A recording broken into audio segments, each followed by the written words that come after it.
Hello and welcome to all. सभी को Surya sir का हार्दिक अभिनंदन। Guys, how are you? Everything's fine, I hope so. आप जहां होंगे सुरक्षित होंगे और सुखी होंगे, और जब ज़्यादा सा वीडियो को लाइक एंड शेयर भी कर रहे होंगे, वीडियोस देख भी रहे होंगे, और उसमें काफ़ी आपका ज्ञान वर्धन हो रहा होगा। और आईएएस पीसीएस एग्जाम के लिए आपका काफ़ी मोरल जो है, आपका जो कॉन्फिडेंस है, बूस्टअप हो रहा होगा। तो इन्हीं उम्मीदों के साथ आज हम जो शुरू करने जा रहे हैं, एक बेहतरीन टॉपिक है, बहुत ही इंपॉर्टेंट एंड स्कोरिंग टॉपिक है, और that is called the human disease, यानी कि मानव हेल्थ एंड डिजीज, यानी कि मानव के अंदर पाए जाने जितने भी उसके रोग हैं या उसकी जो हेल्थ से जुड़े हुए जो कंसेप्ट हैं, उनको हम डिस्कस करेंगे। और आपने गाइस देखा होगा कि ये जो क्वेश्चंस हैं, ये डिजीज से जुड़े हुए क्वेश्चंस, ये बहुत ही एक यूनिफॉर्म पैटर्न में आते हैं और ये सभी एग्जाम्स को कवर करते जाते हैं। आप कोई भी एग्जाम, चाहे लो कैटेगरी एग्जाम दिया हो या हायर कैटेगरी का आपने पीसीएस आईएएस एग्जाम दिए होंगे, तो वहां पर मानव रोगों से जुड़ा हुआ कंसेप्ट, डिजीज से जुड़ा हुआ कंसेप्ट बहुत बार देखा होगा। क्वेश्चन का पैटर्न जो है एग्जामिनर का अलग अलग फॉर्म में हो सकता है। कई बार तो वो सिंपल क्वेश्चन डिजीज से रिलेटेड दे देता है कि ये बीमारी किस कैटेगरी की है, चाहे वो बैक्टीरियल है या वायरल प्रॉब्लम है या आपको ह्यूमन जैसा फंगस रोग है, इस टाइप के आ जाते हैं। थोड़ा सा अगर वो देखें इस पैटर्न को, अगर वो थोड़ा टफ बनाना चाहता है तो वो क्या करता है, वो आपको पैथोजन का नाम पूछ लेता है। ठीक है, पैथोजन का नाम दे देता है कि इस बीमारी का जो बैक्टीरिया कॉजेटिव एजेंट कौन है, बैक्टीरिया या वायरस का नाम क्या है। तो कई बार इस फॉर्म में तो ये क्वेश्चन आईएएस में चला जाता है, या कई बार वो क्वेश्चन इस फॉर्म में देता है, एक दैट्स को यूनिवर्सल लेवल पे देता है। वो बीमारी के सिम्टम्स दे देगा आपको, और बीमारी के सिम्टम्स देने के बाद वो आपको कहेगा ये किस प्रकार का रोग है। तो पैटर्न उसका अलग है। ठीक है, वो कई बार दैट्स को ब्लड डिसऑर्डर में ले जाता है, कई बार वो जेनेटिक डिसऑर्डर में ले जाता है क्वेश्चन को, कई बार वो अपना जो पैटर्न है उसको वो कह देता है कि ये जल जनित रोग कौन सा है, कौन सा ये जीवाणु जनित रोग है, अलग अलग फॉर्म में चलता है। तो क्वेश्चन बहुत ही इंपॉर्टेंट होते हैं, बहुत ही स्कोरिंग टॉपिक है। तो मेरा आपसे रिक्वेस्ट है कि वीडियोस को ज्यादा से ज्यादा देखें और चीजों को, कंसेप्ट को समझें, और इसको लाइक एंड शेयर भी करें, अपने फ्रेंड्स को भी जरूर मेंशन करें, उनको रेफर करें। और ये जो साइंस क्लासेस हैं जिसको हम आपके साथ कर रहे हैं, तो बहुत ही इंपॉर्टेंट है आपके कैरियर मेकिंग के लिए, क्योंकि अधिकतर केसेस में बच्चों को साइंस में जो दुविधाएं होती हैं, उसको हम प्रयास कर रहे हैं कि दिव्य संकल्प जो हमारे प्लेटफॉर्म है उसके मुताबिक आपको ज्यादा से ज्यादा आईएएस पीसीएस के जुड़े हुए जो कंसेप्ट है, साइंस लेवल का जीएस पार्ट जो है आपका स्ट्रांग हो पाए। और जितना ये स्ट्रांग होगा तो आप देखें आपका जो मेन बैरियर या ऑब्स्ट्रक्शन है, ठीक है, साइंस का, वो आपका बिल्कुल खत्म होता जाएगा, और आपको अपने आप ही अपने अंदर कॉन्फिडेंस आएगा कि हम साइंस के जो क्वेश्चन है कैसे अटेम्प्ट कर सकते हैं, कितने बेहतरीन प्रकार से कर सकते हैं। तो इन्हीं शब्दों के साथ हम जो शुरू करने जा रहे हैं वह हमारा टॉपिक है ह्यूमन हेल्थ एंड डिजीज, जो कि बहुत ही इंपॉर्टेंट एंड स्कोरिंग है। तो गाइस, लेट अस स्टार्ट। तो हम शुरू करते हैं इसको।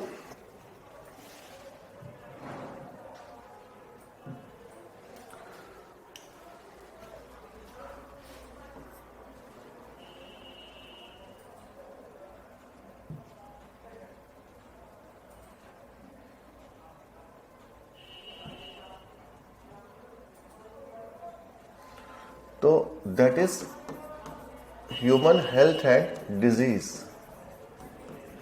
Human health and disease which is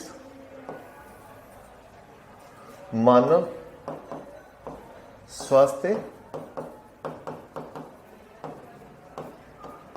एवं रोग।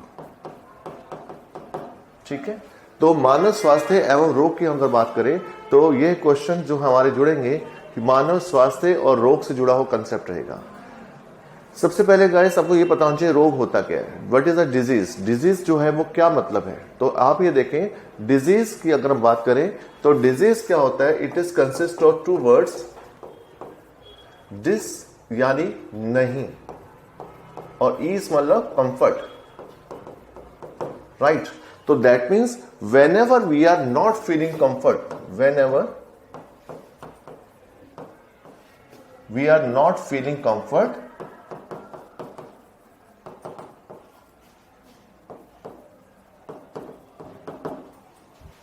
physically or psychologically,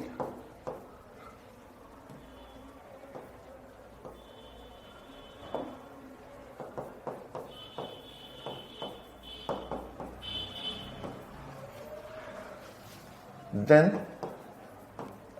we can say that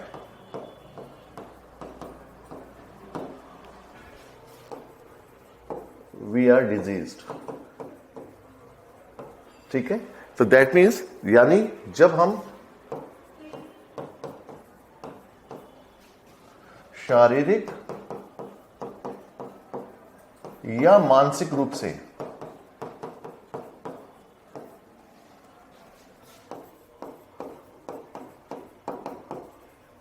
अपने आप को कंफर्ट फील नहीं कर रहे,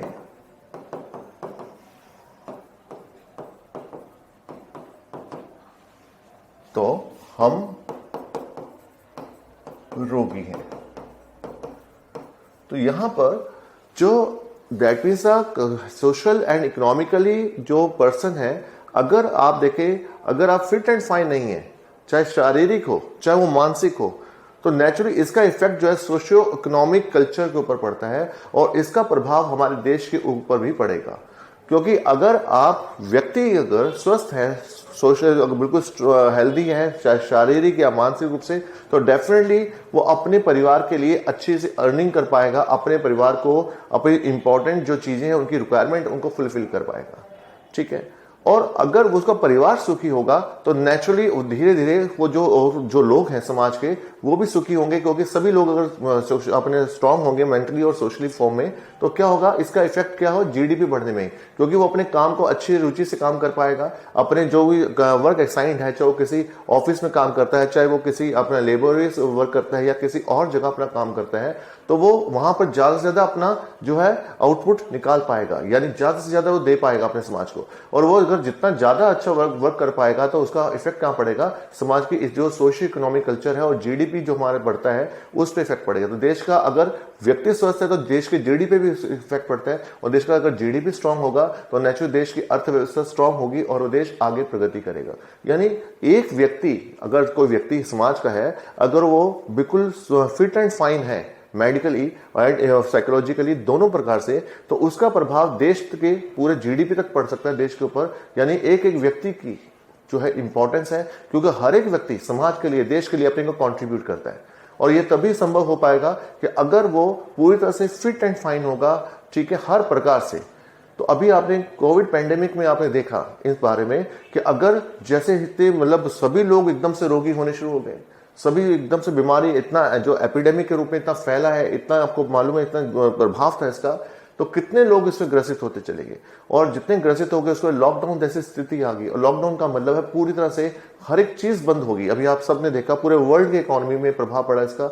जब सब कुछ बंद हो जाएगा तो आपको देखा इंडस्ट्रीज बंद है, आपके जो गवर्नमेंट ऑफिस बंद है, इवन रेलवे बंद है, एवरीथिंग जो है वो लॉकडाउन के अंदर चली गई थी।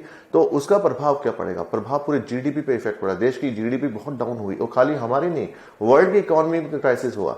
और जब धीरे धीरे इसका इफेक्ट इतना पड़ गया कि पूरे वर्ल्ड के अंदर इसका नुकसान हुआ। और अब क्या हो रहा है, जैसे से अब लॉकडाउन खुला है और धीरे धीरे इसका कोविड पैंडेमिक का असर थोड़ा कम होगा, आफ्टर वैक्सीनेशन के बाद फर्क पड़ रहा है इसका, तो अब धीरे धीरे क्या होगा, लोगों में अपने काम की ओर जाना शुरू कर दिया। लॉकडाउन खुल चुका है और सब लोग अपने काम में लग गए हैं। तो अब क्या होगा, देश का जो जीडीपी है वो फिर से धीरे धीरे की ओर राइज करेगा, और देश का जीडीपी जैसे बढ़ेगा तो देश की इकोनॉमिक कल्चर जो है वो बढ़ेगा। इकोनॉमिक जो क्राइसिस हो रहा था उससे हम बाहर निकल पाएंगे, उससे हम फाइट कर पाएंगे, और उसके बाद पूरे वर्ल्ड के अंदर जो सिनेरियो दिखाई दे रहा है, तो अब फिर से एक पहले जैसा ही कल्चर या माहौल शुरू हो जाएगा। तो कहने का मतलब है कि ये हेल्थ एंड डिजीज, और इसलिए आपने देखा इस बार हमारे देश में स्वास्थ्य बजट पर बहुत बड़ा ध्यान दिया गया है, क्योंकि अगर स्वास्थ्य ठीक है व्यक्ति का तो देश का स्वास्थ्य भी ठीक रहेगा। इसलिए हम यहाँ पे जो डिस्कस करने जा रहे हैं वो आपका हेल्थ एंड डिजीज जुड़ा कंसेप्ट रहेगा, और आपको पता होना चाहिए as a part of awareness कि हम किस प्रकार से रोग हो सकता है हमें, या कौन कौन से कारक हैं, कौन कौन से फैक्टर्स हैं जिनके कारण हम रोगी हो सकते हैं। तो हम यहाँ पे जो डिस्कस करने जा रहे हैं, पहला कि डिजीज होता क्या है, उसके बाद हम डिस्कस करेंगे कि डिजीज कितने प्रकार की होती हैं। तो डिजीज को हम ब्रॉडली क्लासिफाई कर सकते हैं, इनके on the basis of their occurrence, ठीक है, या कब होती है, जीवन के किस पड़ाव में हमें रोग होते हैं, तो उसके बेसिस पर हम बीमारियों को दो हिस्सों में चयन कर सकते हैं। एक तो बीमारी वो होती है जो कि एज अ बाय बर्थ हमें हो जाएगा, इनेट डिजीज है, इनेट का मतलब बाय बर्थ नेचर, ठीक है। एक बीमारी होती है जो कि हमें जीवन काल में आती है, ठीक है, ड्यूरिंग द लाइफ स्पैन। तो on the basis of this factor we can classify the disease on the into two parts. One is called innate disease, या बाय बर्थ डिजीज है, और second part is acquired disease, ठीक है, which takes place in any time of the life span. तो हम अब types of disease पे एक बार फोकस करते हैं guys.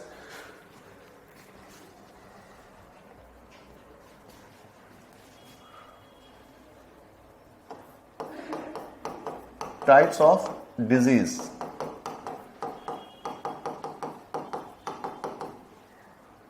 on the basis of occurrence, on the basis of occurrence, ठीक है। तो यानी बीमारियों के या रोग के प्रकार,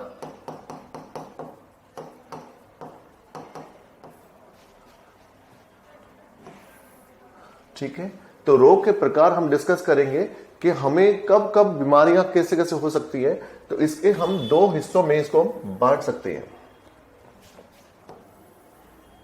We can broadly classify into two part. One is a by birth disease. एक तो रोग होते हैं जो बाय बर्थ हैं, ठीक है, यानी इसको हम इनेट डिजीज भी कह सकते हैं, या जन्मजात है ये, राइट। अदर जो डिजीज पार्ट होगा वो है acquired, acquired disease, right. Acquired disease या हम इसको उपार्जित रोग भी कह सकते हैं, ठीक है। दोनों में फर्क क्या है? नाम से समझ में आ रहा है, एक जो बीमारियां हैं वो है बाय बर्थ होंगी, जन्मजात रोग हैं, ठीक है। तो ऐसा इसको हमारे साथ जन्म के साथ ही हमारे अंदर अवेलेबल हो जाते हैं। तो इसका जो कारण है वो हमारे क्रोमोसोम्स या जीन्स का कारण है, तो जेनेटिक इफेक्ट के अंदर रहेगा। तो हम इसको जेनेटिक डिसऑर्डर्स में भी हम काउंट कर सकते हैं, यानी ये जो रोग होते हैं यह जेनेटिक डिसऑर्डर के अंदर भी हम इनको काउंट कर सकते हैं, क्योंकि जन्म से पहले ही हमारे अंदर जो हमारा जो फेट है, जो हमारी डेस्टिनी है, वो निर्धारित हो जाती है। क्योंकि जीन्स या क्रोमोसोम से होते हैं, हमारा लुक्स कैसे होंगे, हमारा बिहेवियर कैसा होगा, ठीक है, हमारे आई का कलर कैसा हो, ईच एंड एवरी फैक्टर जो है वो हमारे डिसाइड हो जाते हैं जन्म से पहले ही। और वो कौन डिसाइड करेगा? वो हमारे जीन्स या क्रोमोसोम्स डिसाइड करेंगे। या जीन्स या क्रोमोसोम हमें मिलते कहां से? It is from the parental behaviour. तो पेरेंटल नेचर से हमें मिलेगा। तो जैसे पेरेंट्स का नेचर होगा, जैसे पेरेंट्स के लुक्स होंगे, जैसे पेरेंट्स का अपना बिहेवियर होगा, तो ईच एंड एवरीथिंग इज हमें एक पैटर्न के अंदर मिलता है। तो यहां पर अगर हमारे खानदान में किसी के अगर या पेरेंटल में कोई इश्यूज हैं, उनको कोई रोग है, तो वह रोग भी बच्चे को पास ऑन होगा। तो यहां पर ये जेनेटिक बिहेवियर के अंदर काउंट होगा। जेनेटिक डिसऑर्डर्स हैं तो ये जन्म के साथ ही उसके अंदर अवेलेबल हो जाते हैं। दूसरा जो पार्ट होता है हमारा, तो वो फ्रेंड्स क्या रहते हैं? उपार्जित का। उपार्जित रोग कौन से होते हैं? तो that means the disease acquired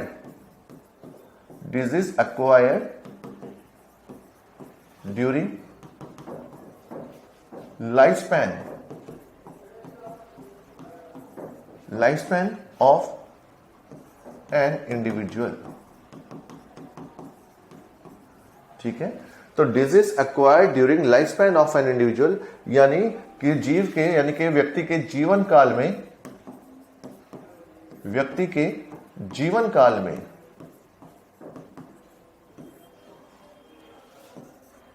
होने वाले रोग, ठीक है। तो यानी disease acquired during life span of an individual, या किसी व्यक्ति का जीवन काल कितना है। और आप सब जानते हैं हम सबका जीवन काल अलग अलग है। नेचर ने हमें जीवन अलग दिया, किसी को 10 साल का दिया, किसी को 50 साल, किसी को 100 साल तक पहुंचा दिया। वो डिपेंड करता है कि नेचर ने हमें जन्म के बाद जीवन कितना लंबा दिया है। अब जब जीवन दिया है तो कोई भी व्यक्ति दुनिया में ऐसा नहीं है जो जीवन में रोगी ना हो, ठीक है।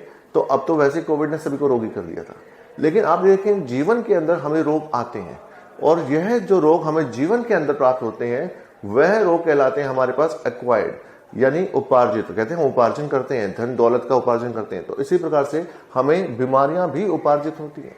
हम कोई काम धंधा करते हैं तो भी हमें रोग मिलता है। अगर हमारा लाइफस्टाइल ठीक नहीं है, भोजन अगर हम प्रॉपर नहीं हम खाते हैं, या उसके अंदर किसी चीज की कमी है, तो हमें डेफिशिएंसी डिजीज जैसे रोग हो जाते हैं, ठीक है। या अगर हम, क्योंकि हम जैसे हमारा ये वर्ल्ड है जो कि आपको दिखाई देता है, स्थूल वर्ल्ड है, तो ऐसा ही सूक्ष्म वर्ल्ड भी है। सूक्ष्म वर्ल्ड का मतलब microscopic world which is includes of microbes, उसके अंदर माइक्रोब्स सारे काउंट हो जाते हैं। तो जैसे हम रहते हैं वैसे माइक्रोब्स भी रहते हैं हमारे सराउंडिंग में। तो अगर कोई माइक्रोब्स हमारे ऊपर अटैक कर देता है तो नेचुरली उनके प्रभाव से हम रोगी हो जाते हैं, और अगर हम रोगी हो गए तो नेचुरली इसका इफेक्ट भी हमारे जीवन काल के अंदर पड़ता है, हमारी एफिशिएंसी के ऊपर पड़ता है। तो यहां पर ये इस रोग को भी हम काउंट करेंगे। तो दैट मीन्स हमारे पास जो रोग आते हैं वो रोग कैसे कैसे होते हैं, जीवन काल के अंदर पाए जाने वाले रोग हैं, और एक है जो को जन्म के साथ आएगा।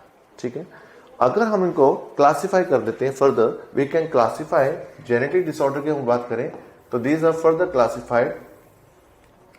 एक तो है क्रोमोसोमल, ठीक है, तो क्रोमोसोमल एबनॉर्मलिटीज, क्रोमोसोमल एबनॉर्मलिटीज यानी गुणसूत्रों में त्रुटि।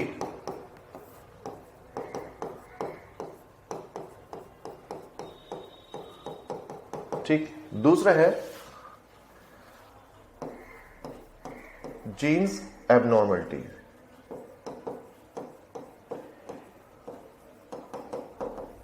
यानी जीन्स में त्रुटि।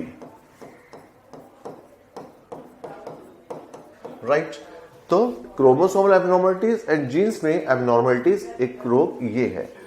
जो क्रोमोसोमल एबनॉर्मलिटीज हैं यह भी फर्दर स्प्लिट किए जा सकते हैं दो पार्ट में, क्योंकि वी हैव अ क्रोमोसोम्स की बात करें तो we have two kinds of chromosome. हमारे शरीर में दो तरह के क्रोमोसोम्स होते हैं, दो तरह के हमारे अंदर गुणसूत्र होते हैं। एक जो गुणसूत्र होता है उसको कहते हैं ऑटोसोमल क्रोमोसोमल। ऑटोसोमल बिकॉज सबसे पहले आपको ये पता होना चाहिए कि हमारे अंदर क्रोमोसोम्स कितने हैं। We have 23 pairs of chromosome in human body. हम सबके अंदर 23 जोड़े गुणसूत्र पाए जाते हैं, और उन 23 जोड़ों में जो हमारे पास 22 जोड़े होते हैं वो है हमारे पास ऑटोसोमल, जिसको हम सोमैटिक क्रोमोसोम भी कहते हैं। ऑटोसोमल क्रोमोसोम्स या सोमैटिक क्रोमोसोम्स होते हैं, इनका जो काउंट है वह है 22 जोड़े होता है। तो total we have 23 pair of chromosome. तो 23 पेयर क्रोमोसोम्स में अगर हम देखें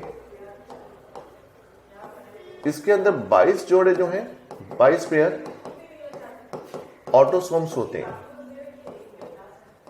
एंड 1 पेयर सेक्स क्रोमोसोम है।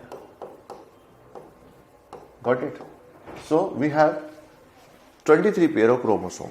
तो यानी हमारे पास क्रोमोसोम 23 जोड़े हैं, तो इसका मतलब गुणसूत्रों में अगर त्रुटि आती है तो वो ऑटोसोमल क्रोमोसोम में भी आ सकती है या सेक्स क्रोमोसोम में भी आ सकती है।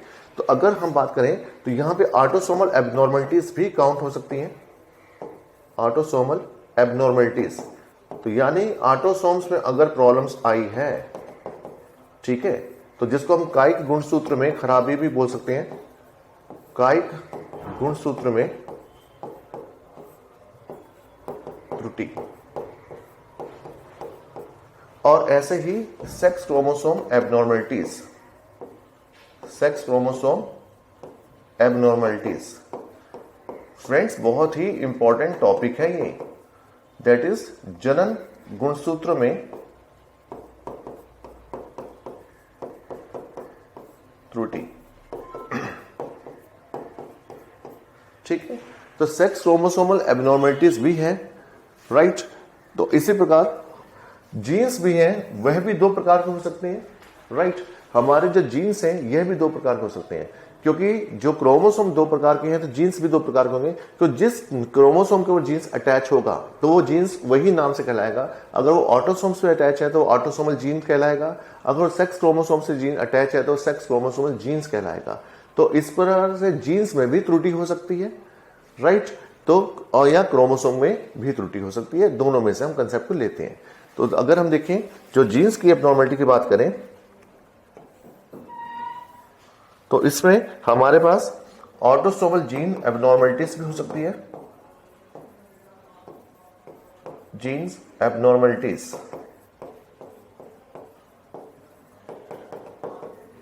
और दिस इज कॉल्ड कायिक जीन्स में त्रुटि और सेक्स क्रोमोसोमल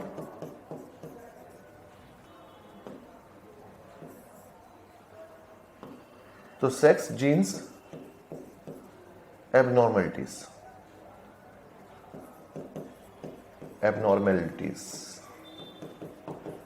यानी जो जनन जीन्स में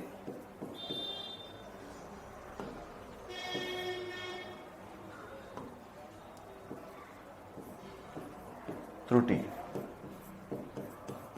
ठीक है, तो इस टाइप से आप देखें हमारे पास जो रोग आ रहे हैं वो जीन्स एंड क्रोमोसोमल दोनों इफेक्ट से जुड़ेंगे। अगर ऑटोसोम्स में प्रॉब्लम है तो वो कहलाएगा काई गुणसूत्र में त्रुटि का कंसेप्ट, या सेक्स क्रोमोसोम का इश्यू है तो वो सेक्स क्रोमोसोमल इश्यूज कहलाएगा। तो ऐसे ही अगर जीन्स की बात करें तो ऑटोसोमल जीन्स में प्रॉब्लम है तो वो ऑटोसोमल एबनॉर्मेलिटी जीन्स एबनॉर्मेलिटी कहलाएगा। सेक्स जीन्स में प्रॉब्लम है तो सेक्स जीन्स एबनॉर्मेलिटीज के नाम से जाना जाएगा। सो हमारे पास ये इन फॉर्म में रहेगा। इससे पहले आपको ये चीज समझनी पड़ेगी कि जो क्रोमोसोम्स हैं तो वो क्या क्रोमोसोम्स और जीन्स में क्या इफेक्ट है। जैसे आप देखें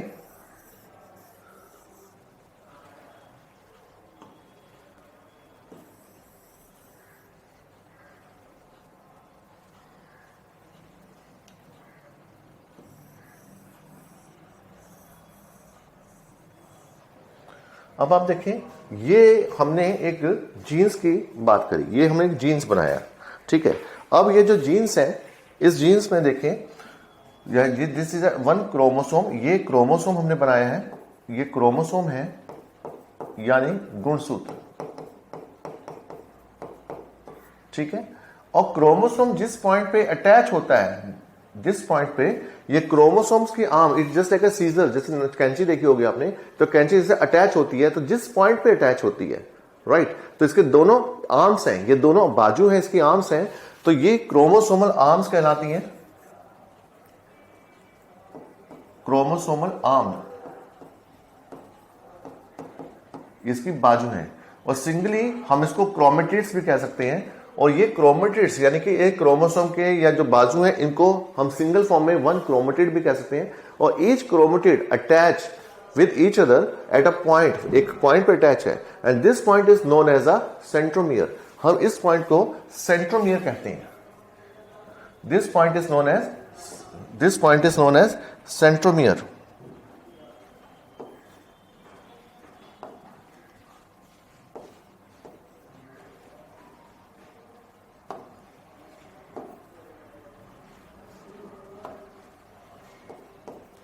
दिस इज कॉल्ड सेंट्रोमियर। तो ये जो पॉइंट है इसको हम सेंट्रोमियर कहते हैं। और सेंट्रोमियर जो है it is a point of attachment of two chromatid thread, यानी दो क्रोमेटिड जो आर्म्स है उनको अटैच करने वाला जो एरिया है उसको हम बोलते हैं सेंट्रोमियर। ठीक है, अब सेंट्रोमियर से अटैच है। और बहुत ध्यान देना, एक चीज आती है सेंट्रोमियर और एक है सेंट्रो, जो है एक याद होगा हमने जो सेंट्रोसोम डिस्कस किया था आपसे। तो दो चीजें, एक सेंट्रोमियर होता है और एक सेंट्रोसोम होता है। ठीक है, तो हमने बताया था सेंट्रोसोम जो होता है वो कहाँ मिलता है, एनिमल सेल के अंदर मिलता है। और सेंट्रोमियर कहाँ मिलता है आपको, क्रोमोसोम की जो बाजू है उनको अटैच करने वाला है। ठीक है, राइट। तो ये चीजों पर ध्यान देना क्योंकि एग्जामिनर इस पे भी क्वेश्चन निकालना। ठीक है, सेंट्रोमियर अवेलेबल इन, तो answer choice one on chromosome, in animal cell, in plant cell, like ऐसे क्वेश्चन। तो आपको मालूम है जो सेंट्रोमियर होता है it is present only in the chromosome and it has the two chromatid arms को आपस में जोड़ेगा। ठीक है, इन दोनों को आपस में जोड़ेगा। जबकि जो सेंट्रोसोम होता है, सेंट्रोसोम जो है it is present in only animal cell. और एक सेंट्रोसोम के अंदर दो सेंट्रियोल्स होते हैं। ये हमने आपसे जब क्लास की थी, हमने जब कोशिकाओं के बारे में, सेल्स के बारे में, तो ऑलरेडी आई टोल्ड यू कि one centrosome consist of two small dots which is called centrioles. ठीक है, तो एक सेंट्रोसोम के अंदर सेंट्रियोल, दो सेंट्रियोल्स होते हैं और ये कहाँ मिलते हैं, only in the animal cell, they are not present in the plant cell. जबकि centromere it is available only in the chromosomes. तो क्रोमोसोम थ्रेड्स को आपस में जोड़ने के लिए, उनको अटैच करने के लिए पाया जाता है। तो ये क्वेश्चन भी आपका इंपॉर्टेंट रहेगा। तो सेंट्रोमियर अब देखो ये है हमारा, और यहां पर ये छोटे छोटे फ्रेगमेंट्स होते हैं। These fragments these are called the genes. ठीक है, लाइक ए बी सी कुछ भी मान लें तो ये जीन्स कहलाते हैं। तो इस तरह से हम कह सकते हैं कि एक क्रोमोसोम के ऊपर जो है बहुत सारे जीन्स होते हैं, जीन्स प्रेजेंट हैं। ठीक है, तो एक chromosome consist of many genes, right. तो genes are nothing but it's a fragment of chromosome. Chromosome का एक गुणसूत्र का टुकड़ा होता है, उसे हम जीन्स बोलते हैं। और जीन्स होते हैं जो केमिकली, अगर क्वेश्चन दिया था chemically it is made up of DNA, बहुत बार ये क्वेश्चन भी आया हुआ है कि chemically it is made up of DNA, DNA का बना होगा एक जीन्स, ठीक है। तो डीएनए से निर्मित होता है। सो वी कैन से, जैसे आपने देखा होगा कि जैसे कोई मटेरियल है, उस मटेरियल के ऊपर आप पेंट कर देते हैं, तो पेंट जो है, जो केमिकल में पेंट है, it is just like a DNA, ठीक है। लेकिन अगर उसको चीज को आप तोड़ते हैं तो नेचुरली जो टुकड़ा है उसके साथ वो कलर वाला पेंट है वो भी टूट के अलग होगा। तो इसका मतलब जो फ्रेगमेंट को अगर आप अलग करते हैं, जीन्स को अलग करते हैं, तो डीएनए का जो उससे अटैच है वो भी अलग होगा। तो डीएनए केमिकली जो उसका कॉन्स्टिट्यूएंट होता है डीएनए का, तो DNA is made up of जो है वो फ्रेगमेंट उसके ऊपर बनेगा, जीन्स के ऊपर बनेगा, जीन्स का टुकड़ा होता है, ठीक। और डीएनए जो है कंटेन्स इंफॉर्मेशन। तो डीएनए अगर जेनेटिक इन्फॉर्मेशन कैरी करे तो उसका मतलब जीन्स के पास वो इन्फॉर्मेशन, तो बात एक ही है। और जीन्स के पास इन्फॉर्मेशन है, इसका मतलब वो है इन्फॉर्मेशन किस वजह से, क्रोमोसोम के पास है, क्योंकि एवरीथिंग इज इंटर रिलेटेड, ठीक है। So chromosome is a bigger unit, उसके बाद स्मॉल यूनिट फ्रेगमेंट कौन हो गया, जीन हो गया, और जीन का भी स्मॉल पार्ट क्या हो गया, डीएनए हो गया। और डीएनए को भी फर्दर हम करेंगे, लेकिन जब हम थोड़ा जेनेटिक इशू करेंगे डिस्कस, तब हम इस पर बात करेंगे। तो अभी फिलहाल इतना आप समझें कि क्रोमोसोम्स के ऊपर जीन्स हैं, और जीन्स जो है they are made up of DNA. तो genes are made up of DNA, ठीक है। तो अगर हम बात करते हैं कि ऑटोसोमल क्रोमोसोम में प्रॉब्लम आया, ठीक है, तो नेचुरली ऑटोसोमल जीन्स के अंदर भी कोई ना कोई इश्यूज आ सकता है, ठीक। तो बीमारियां या तो क्रोमोसोम के अंदर बदलाव आने से आएगा, या जीन्स में कुछ खराबी होगी या ऑटोसोम के तो आएगा, या सेक्स क्रोमोसोम में कुछ चेंजेस आई है तो होगा, या सेक्स जीन्स के अंदर चेंज आई है तो होगा। तो बीमारियां, और नेचुरली ये बीमारियां हमें कहीं बाहर से नहीं मिलती, ये हमें फैमिली से रिसीव होती हैं, पेरेंटल इश्यूज है, या पेरेंट्स में जब कुछ म्यूटेशंस इश्यूज आ जाते हैं तो भी ऐसा संभव है कि बच्चे के अंदर वो दिखाई दे। क्योंकि कुछ रोगों का कंसेप्ट क्या होता है, कहीं ये जो जीन्स होते हैं कई बार अपने को डोमिनेट करते हैं और कहीं पर ये रिसेसिव रहते हैं। अगर ये अपने को डोमिनेट सिद्ध कर देता है, कोई भी जीन्स है ना, चाहे माता का या पिता का, अगर उस जीन्स ने अपने को डोमिनेट सिद्ध कर दिया तो बच्चे के अंदर गुण वही आएगा जो माता या पिता का अंदर जीन डोमिनेट है। तो जिसका जीन डोमिनेट होगा बच्चे के अंदर वह गुण आएगा, है ना। हम बहुत बार बोलते थे कि इसकी नोज इसके फादर से मिलती है, इसकी आईज इसकी मदर से मिलती है, इसका कॉम्प्लेक्शन जो है इसकी मदर से, वी हैव लॉट्स ऑफ, हम जो है इसको आपस में मैचिंग करवा देते हैं, ठीक। तो बहुत जगह हम बताते हैं कि इसके साथ इसको मैचिंग हो समथिंग लाइक, लेकिन हम मैचिंग जो होती है सिर्फ किससे होती है, परिवार के साथ होती है, ठीक है। तो अब वही चीज है कि मैचिंग क्यों हो रही है, ये जीन्स के कारण, और जीन्स किसमें है, हमारे क्रोमोसोम्स के ऊपर है। तो यहां पे ये दोनों चीजें ध्यान देने वाली हैं, तो यहां पर ये त्रुटियां रहेंगी। तो आई होप सो ये पॉइंट आपको अच्छे से क्लियर हो गया होगा। अब थोड़ा सा और आगे हम बताते हैं। अब हम बात करें एक्वायर्ड डिजीज की। एक्वायर्ड डिजीज जो होती है उसमें क्या पैटर्न रहेगा, एक बार उसको देखेंगे। सो एक्वायर्ड डिजीज में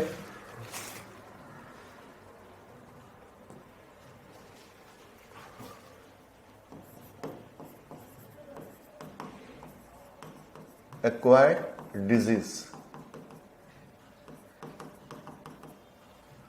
ठीक है। तो एक्वायर्ड डिजीज दैट इज उपार्जित रोग,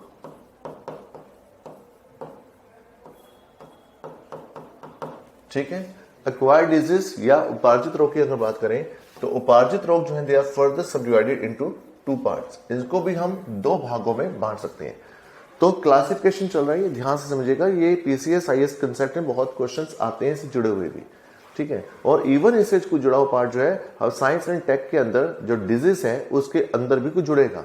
तो इसलिए आपसे रिक्वेस्ट है कि साइंस एंड टेक का भी कुछ डिजीज का कंसेप्ट है वो भी इससे जुड़ के चलेगा। तो क्लैरिटी अपने बनाए रखिएगा, चीज को अच्छे से समझिएगा। बहुत ही इंटरेस्टिंग, बहुत ही स्कोरिंग टॉपिक हमारा चल रहा है। सो इसके बाद ये उपार्जित रोग दो कैटेगरीज के हैं। One is called communicable disease, communicable disease,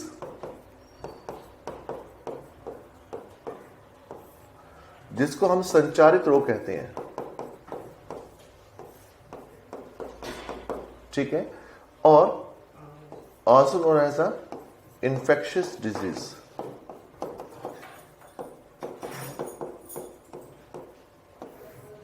ठीक है, जिसको संक्रमित रोग भी कहा जा सकता है। Other is non communicable, other is non communicable, ठीक है, other is non communicable, non communicable, this is called असंचारित रोग।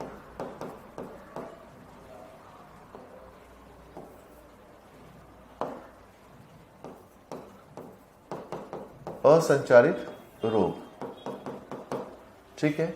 सो non communicable which is called असंचारित रोग, और इसको हम क्या कहते हैं, also known as a non infectious, non infectious disease. Non infectious का मतलब असंक्रमित रोग।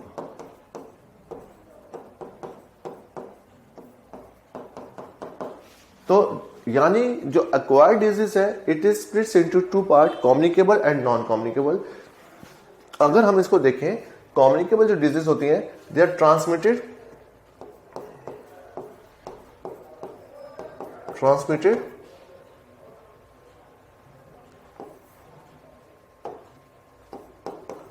From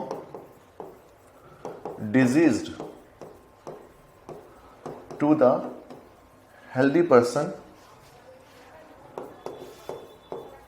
person via direct or indirect contact। तो यह रोग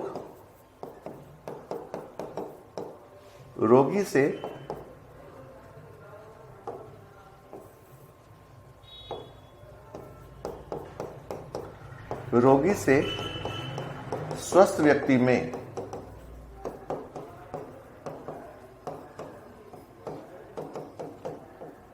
सीधे या परोक्ष संपर्क माध्यमों से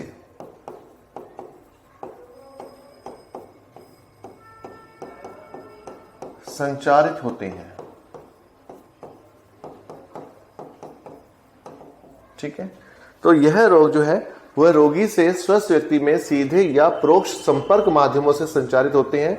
तो दैट मीन्स अगर कोई रोगी है, अगर आप उससे कांटेक्ट में रहते हैं, कांटेक्ट में रहने का मतलब ये हुआ कि आप उसके बिल्कुल जैसे एक रिलेशन में रहते हैं, उसके जैसे आपका फैमिली मेंबर है या आपका बहुत क्लोज फ्रेंड्स है, तो यानी आप उससे डायरेक्ट कांटेक्ट में रहते हैं, तो आपको इन्फेक्शन हो सकता है।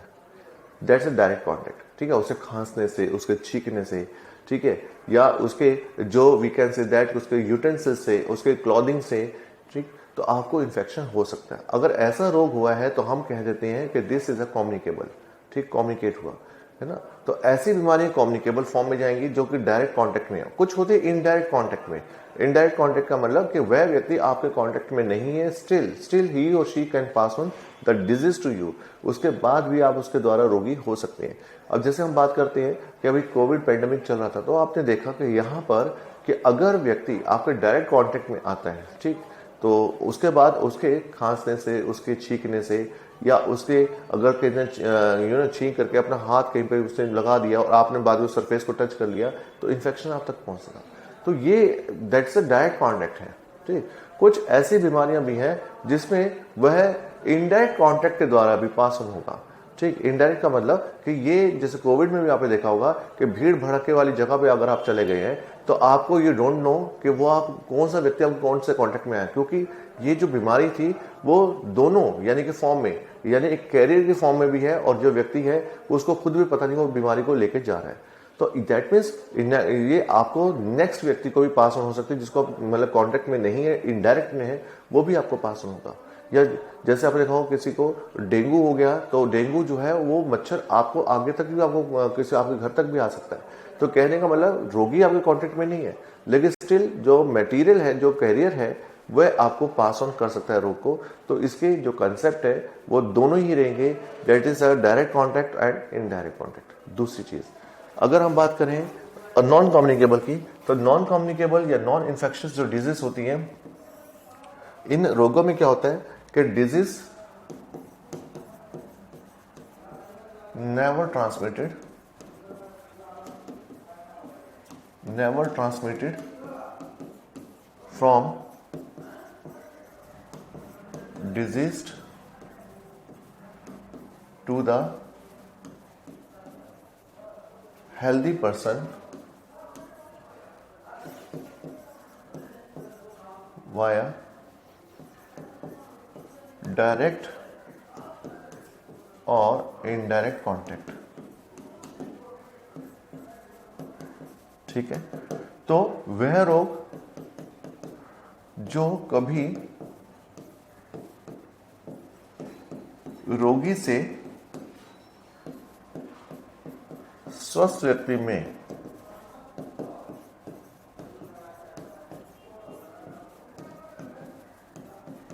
किसी भी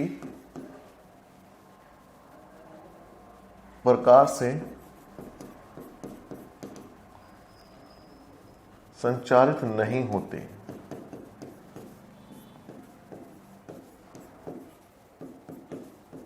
ठीक है, तो यहां पर हम बात करते हैं कि ये जो बीमारियां होती हैं never transmitted from disease to the healthy person, यानी कि कभी भी ट्रांसमिटेड नहीं होती है disease to the healthy person via direct और इनडायरेक्ट कॉन्टैक्ट, यानी वह बीमारियां जो कभी भी किसी रोगी से स्वस्थ व्यक्ति में किसी भी माध्यम से किसी भी प्रकार से संचारित नहीं होंगे, वह कहलाते हैं नॉन कम्युनिकेबल और नॉन इन्फेक्शियस डिजीज। तो नॉन कम्युनिकेबल है, नॉन इन्फेक्शियस है, तो आपने बहुत बार देखा कुछ ऐसी भी बीमारियां हैं हमारे जीवन में आती हैं तो जिसका इफेक्ट हम किसी और को नहीं देख सकते, यानी वो बीमारी सिर्फ हम तक सीमित रहती है और हम उसका संचारण किसी और व्यक्ति को सीधे या परोक्ष प्रकार से नहीं कर सकते। उदाहरण के लिए आपने देखा होगा कि अगर किसी को घर में कैटरेक्ट यानी मोतिया हो गया, अब मोतिया जो रोग है वो उसकी अपनी समस्या है, वो अपने परिवार को मोतिया नहीं दे सकता। या आपने देखा होगा किसी को अगर लीवर सिरोसिस हो गया या किडनी डिजीज हो गई तो वह अपने परिवार को कैसा भी रिलेशन हो आपका, चाहे आप उसके साथ भोजन पानी शेयरिंग करते हो, तो आप नोटिस करेंगे कि बीमारी वो उसी तक सीमित है। ठीक है, अगर किसी को कार्डिक प्रॉब्लम है, घर में कोई बुजुर्ग है उसको कार्डिक प्रॉब्लम है, उसका हार्ट का हाई ब्लड प्रेशर या लो ब्लड प्रेशर जुड़ा हुआ कंसेप्ट है, या उसको बहुत ज़्यादा कार्डिक अरेस्ट का इश्यूज है उसके साथ, तो कभी भी वो अपना जो भोजन या पानी उसका कैसे भी आप उनके साथ शेयर करते रहें, वो बीमारी आप तक पास ऑन नहीं होगी। तो इस प्रकार से ऐसी बीमारियां, या आपने देखा किसी को नाइट ब्लाइंडनेस हो गया, यानी उसको भोजन पानी का इश्यूज है, जो विटामिन ए की कमी, याद होगा हमने डिस्कस किया था, तो अगर उसके अंदर विटामिन ए की कमी हो गई और उसको नाइट ब्लाइंडनेस हो गया तो नेचुरल बीमारी अपने किसी और व्यक्ति को पास ऑन नहीं करेगा, क्योंकि ये बीमारी उसी तक सीमित रहेगी। कारण क्योंकि ये क्या है, नॉन इन्फेक्शियस या नॉन कम्युनिकेबल डिजीज। सो नॉन कम्युनिकेबल जो डिजीज है ये खतरनाक नहीं होती हैं और इनका संचारण किसी रोगी से स्वस्थ व्यक्ति में किसी भी माध्यम से नहीं होगा, ये सिर्फ और सिर्फ उस व्यक्ति तक ही सीमित रहेगा। तो this is a major difference between communicable and non communicable. तो ये दोनों में एक बेहतरीन डिफरेंसेस है जो कि आपको दिया जाता है एग्जामिनेशन पॉइंट ऑफ व्यू से, आपके लिए काफ़ी इंपॉर्टेंट है। ठीक है, तो यहाँ पर हमने एक डिजीज को काउंट किया। इसके बाद अगर हम देखते हैं कि डिजीज को क्लासिफाई किया जाता है, तो यानी कम्युनिकेबल जो डिजीज है इनको भी फर्दर हम क्लासिफाई कर सकते हैं। एक बार उस क्लासिफिकेशन को हम देखते हैं। तो इसके बाद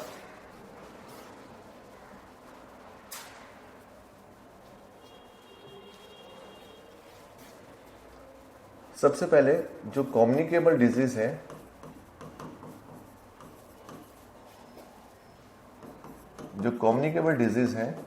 राइट, तो it is classified this is called संचारित रोग।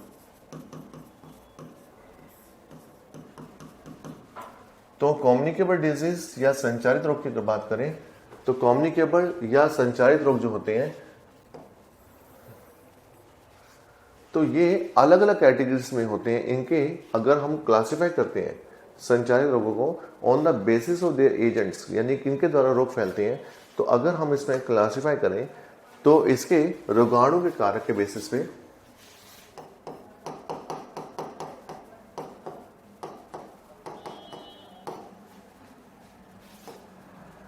टाइप्स ऑफ पैथोजन, तो टाइप्स ऑफ पैथोजन के आधार पर तो we can classify them into bacterial disease, this is जीवाणु जनित रोगों में रहेगा।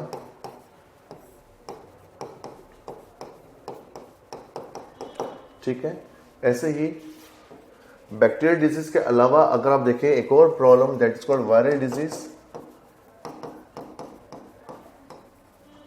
विषाणु जनित रोग।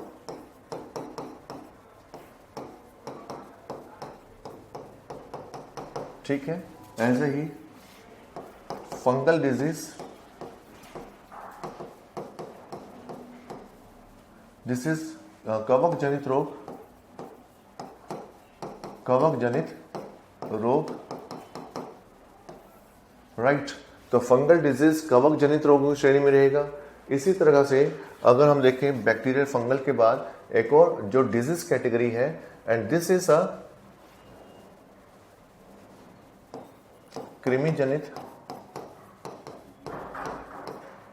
This is called worm disease.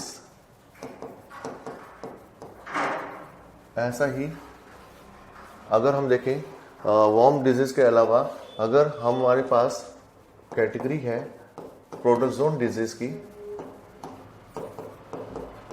Which is protozoa जनित रोग।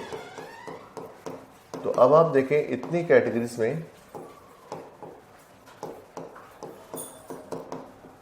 सो we can classify them into different categories. तो आप समझ सकते हैं इतने टाइप के माइक्रोब्स हैं, माइक्रोब्स तो और भी बहुत टाइप्स हैं, लेकिन आपके अकॉर्डिंग जो कोर्स के मुताबिक जो हम कर रहे हैं बहुत इंपॉर्टेंट जो कंसेप्ट जिसमें क्वेश्चन जनरेट हुए हैं आपके लास्ट ईयर से, जिसमें क्वेश्चन जनरेट हुए हैं अब तक, तो उन्हीं टॉपिक्स को हम लेके चल रहे हैं। तो दैट मीन्स यहाँ पर हमारे पास जो माइक्रोब्स हैं ये अलग अलग कैटेगरीज के आ रहे हैं। ठीक है, अलग अलग कैटेगरीज के, इसके अंदर बैक्टीरिया है, वायरस है, जो फंगस है आपका वो है, कृमि है, इसमें आपका जो प्रोटोजोन है वो सब काउंट हो रहे हैं।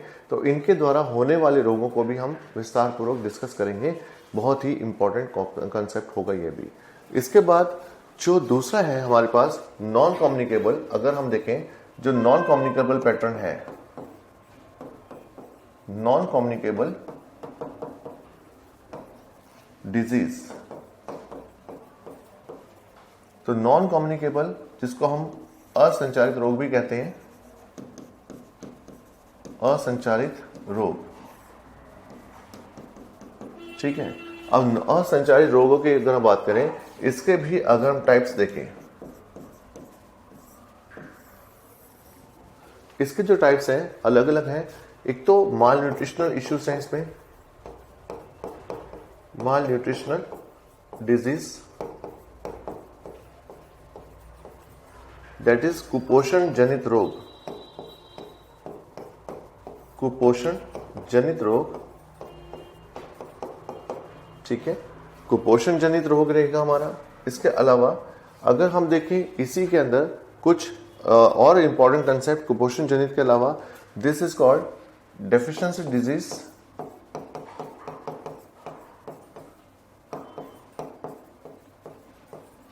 हीनता जन्य रोग।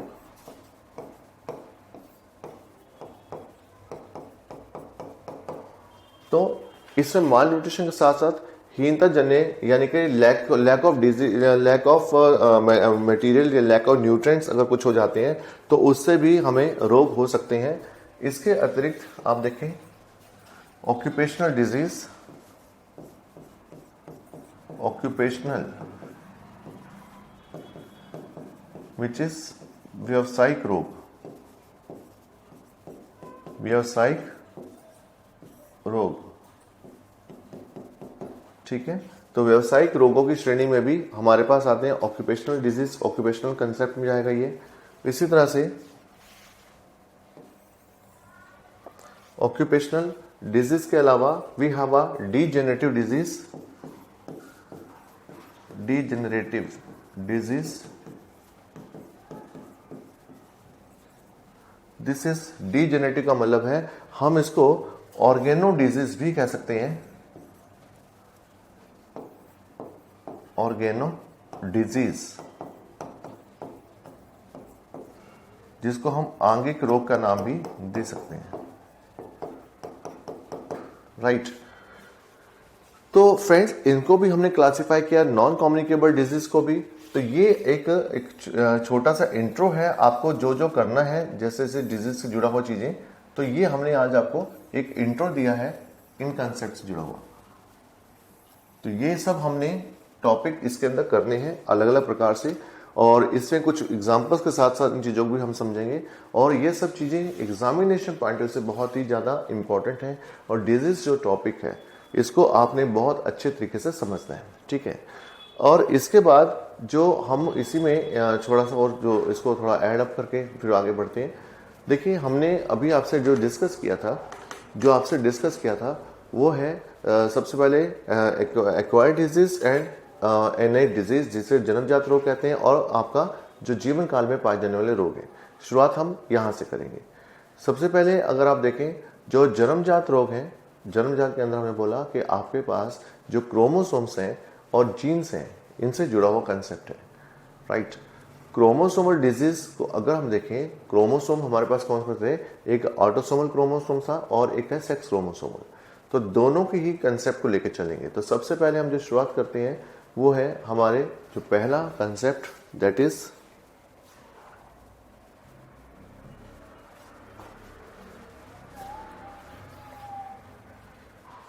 बाय बर्थ डिजीज, जिसको हम इनेट डिजीज भी कहते हैं, और इसकी श्रेणी में one is chromosomal abnormalities. Chromosomal abnormalities,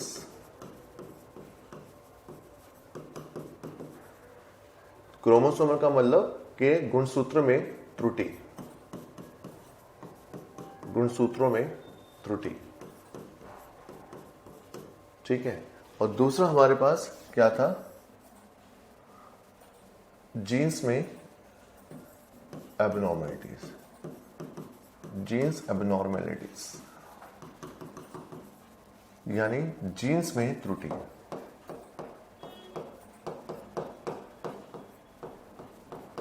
right. तो basically we have a two parts, यानी कि chromosomal abnormalities as well as genes abnormalities. अब क्रोमोसोमल एबनॉर्मलिटीज की अगर हम बात करते हैं तो क्रोमोसोमल एबनॉर्मलिटीज का पैटर्न जो है हमारे पास, क्या बताया था हमने, ये दो, एक तो है ऑटोसोमल और दूसरा है sex chromosome.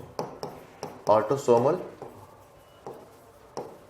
Abnormalities,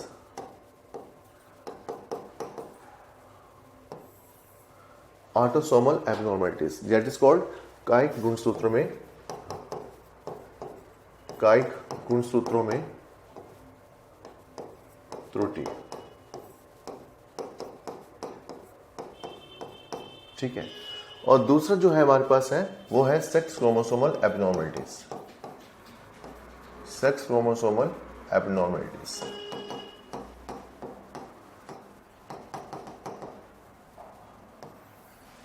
which is जन्म गुणसूत्रों में त्रुटि।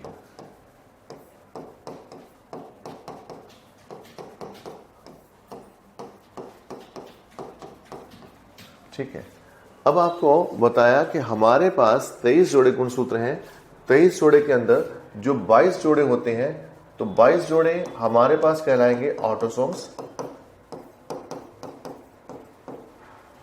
ठीक है, या कायिक गुणसूत्र। और जो सेक्स क्रोमोसोम है वो हमारे पास XX या XY, ठीक है।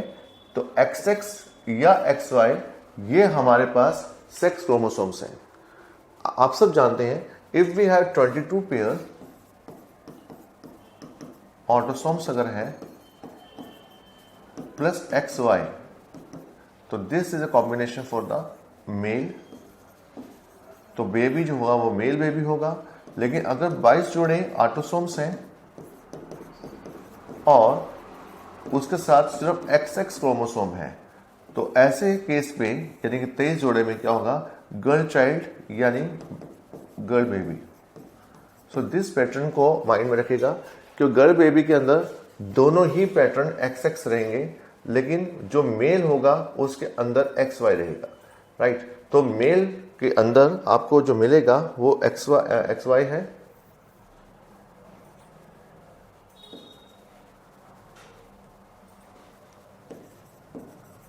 ठीक है। तो मेल बेबी में XY और फिर गर्ल बेबी में XX क्रोमोसोम मिलेगा, बाकी 22 और प्लस 23। जबकि ये जो 22 जोड़े ऑटोसोम्स होते हैं, ठीक है, इसमें 11 जो है ये फादर के होते हैं, प्लस 11 जो है वो मदर के होते हैं। तो 11 क्रोमोसोम्स फादर से मिलेंगे, 11 क्रोमोसोम मदर से मिलेंगे, तो ये 22 पेयर, ठीक है। तो यानी कि 11 जो जिसे हम कहते हैं, तो ये आपस में बढ़ता है। तो 50% ट्रेड जो है वो फादर की तरफ से होते हैं, राइट, और 50% ट्रेड जो है वो मदर की तरफ से। तो 11 पेयर फादर के, 11 पेयर ही आपके मदर के, तो इस पैटर्न में रहेगा, राइट। अब इसके अंदर देखें कि अब हम यहाँ पर इस पैटर्न को और भी थोड़ा सा क्लियर करते हैं, जो बीमारियों का कैसे जुड़ेगा ऑटोसोमल एब्नॉर्मलिटीज में। अब ये जो ऑटोसोम्स, जैसे हमने बोला कि संख्या हमारी कितनी थी, 22 जोड़े, लेकिन अगर इन 22 जोड़ों में से ऑटोसोम्स के अंदर कोई भी क्रोमोसोम जो है सीक्वेंस में, अगर उसकी संख्या कम या ज़्यादा हो जाती है तो संख्या का इफेक्ट पड़ेगा और उसके बाद वह प्रभाव उसके बेबी के अंदर भी दिखाई देगा, ठीक। तो इसमें एक बहुत ही कॉमन डिजीज है ऑटोसोमल एब्नॉर्मलिटीज में। तो ऑटोसोमल एब्नॉर्मलिटीज की अगर बात कर रहे हैं तो इसमें बहुत ही कॉमन डिजीज जो काउंट हो रहा है वह बीमारी है, this is called down syndrome. Down syndrome, जिसको मोंगोलिज्म भी कहा गया है।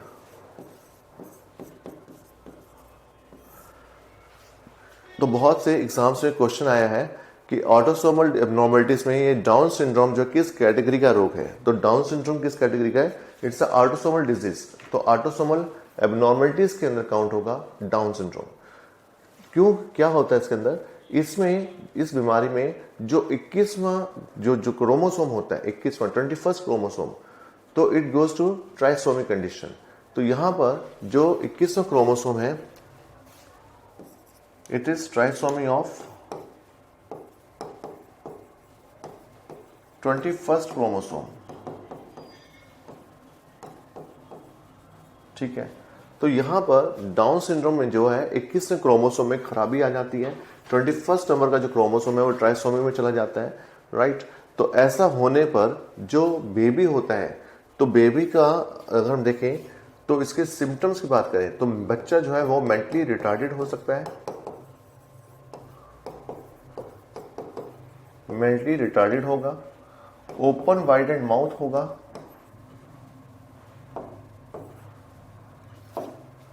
ओपन वाइडेड माउथ है, प्रोट्रूडिंग टंग यानी जीभ थोड़ी बाहर की ओर रहती है,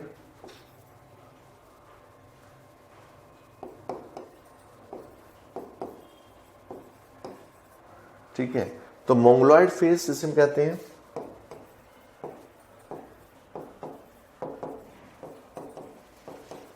तो this is a basic symptoms जो कि इस बेबी के अंदर मिलेंगे। तो इस बीमारी को हम डाउन सिंड्रोम कहते हैं। तो बहुत बार आपने देखे होंगे, बहुत से बेबी हैं हमारे समाज के अंदर जो कि चेहरा जिसको देखते ही आप बता देंगे इट्स नॉर्मल चाइल्ड, वो नॉर्मल चाइल्ड नहीं दिखाई देंगे। उनका जो चेहरा कुछ अजीब सा होता है जिसको मोंगोलॉइड फेस कहते हैं, आंखें भी बिल्कुल जैसे मंगोलियन पीपल्स होते हैं वैसे कई बार दिखाई देती हैं।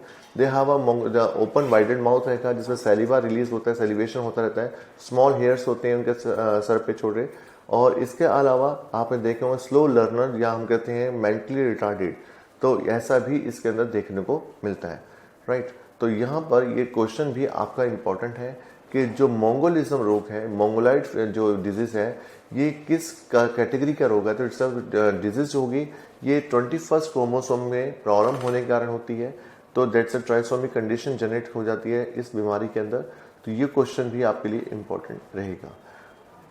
तो गाइस, हमने आज जो डिस्कस किया है वो एक स्टार्टिंग है आपके लिए, बहुत आसान जो टॉपिक है और जो स्कोरिंग टॉपिक है, और आपने प्राय क्वेश्चंस देखेंगे इस टॉपिक या इस चैप्टर से बहुत बार आते हैं।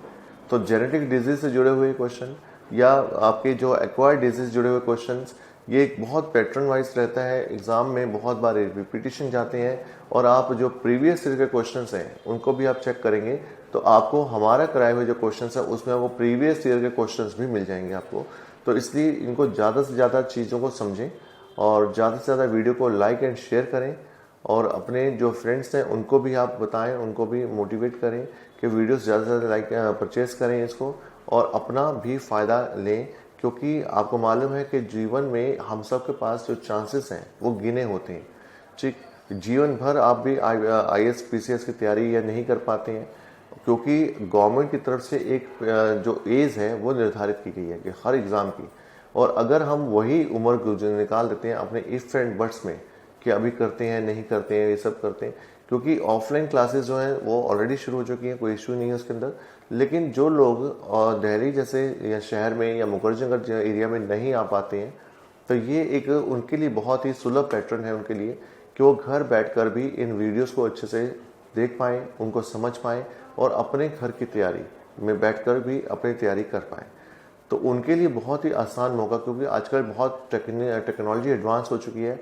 अब आपको बार बार यहाँ पे आने की आवश्यकता नहीं है, क्योंकि लंबे समय के लिए आपको जो वीडियोस हैं वो मिलेंगे और उसको आप घर बैठ के प्रैक्टिस करें, राइट। तो अगर आप बाई चांस ऑफलाइन क्लास नहीं भी ले पाते तो भी is not a big issue for you, क्योंकि आज के समय में ये टेक्नोलॉजी बहुत एडवांस हो चुकी है। क्योंकि आपको मालूम है अब तो सरकार की तरफ से भी जो है यहाँ ई बजट शुरू हो चुका है, जिसमें ई क्लासरूम शुरू किए जाएंगे, जिसके अंदर अलग अलग सब्जेक्ट्स के जो क्लासरूम है वो बच्चों को घर बैठ के शिक्षा दी जा सकती है। तो अब सरकार ने, आपने इस बार बजट में भी सुना होगा, सरकार ने बहुत बड़ा बजट बनाया है इस काम के लिए, यानी ई विद्या प्रोग्राम भी लॉन्च किया जा रहा है। तो कहने का मतलब है कि अब जो कोविड में हमें ये जो एक नया एक्सपोजर मिला है यानी ऑनलाइन का, तो अब ऑनलाइन का जो एक्सपोजर है ये आगे भी आने वाले समय तक ऑनलाइन क्लासेस का चलता रहेगा। तो आप लोगों के लिए बेनिफिट ये है कि आप अच्छे से अगर घर बैठ के आप किसी कारणवश अगर आप नहीं आ पाते हैं दिल्ली जैसे शहर में और घर जाके ही घर पे ही बैठ के पढ़ना चाहते हैं, क्योंकि हर एक की लाइफ में बहुत से रीजंस होते हैं, ठीक है। तो कुछ तो फाइनेंशियली कुछ चीज़ों को अफोर्ड कर पाते हैं या उनके पेरेंट्स उनको अफोर्ड कर पाते हैं, जिस कारण वो आसानी से रह पाएंगे आपको दिल्ली जैसे शहर में आके। बट अगर किसी कारणवश वो नहीं रह पाते या वो उनके पेरेंट्स अफोर्ड नहीं कर पाते या वो अपने जॉब प्रोफाइल उनका कुछ ऐसा है कि अपनी जॉब को छोड़ कर वो नहीं आ पाते, तो ये उनके लिए बहुत ही बेटर प्लेटफॉर्म है। आप घर बैठ के अपने IAS PCS के एग्ज़ाम की तैयारी कर सकते हैं। साइंस पार्ट GS पार्ट के अंदर बहुत आपको फ़ायदा मिलने वाला है। तो इन्हीं शब्दों के साथ कि आप अपने प्रयासरत रहेंगे, तो दिव्य संकल्प की तरफ से मैं फिर से आपका हार्दिक अभिनंदन करता हूं, और मिलते हैं हमारे नेक्स्ट सेशन में, ठीक है। और इन्हीं भावना के साथ आप जहां रहें आप सुखद रहें, सुरक्षित रहें। जय हिंद, जय भारत।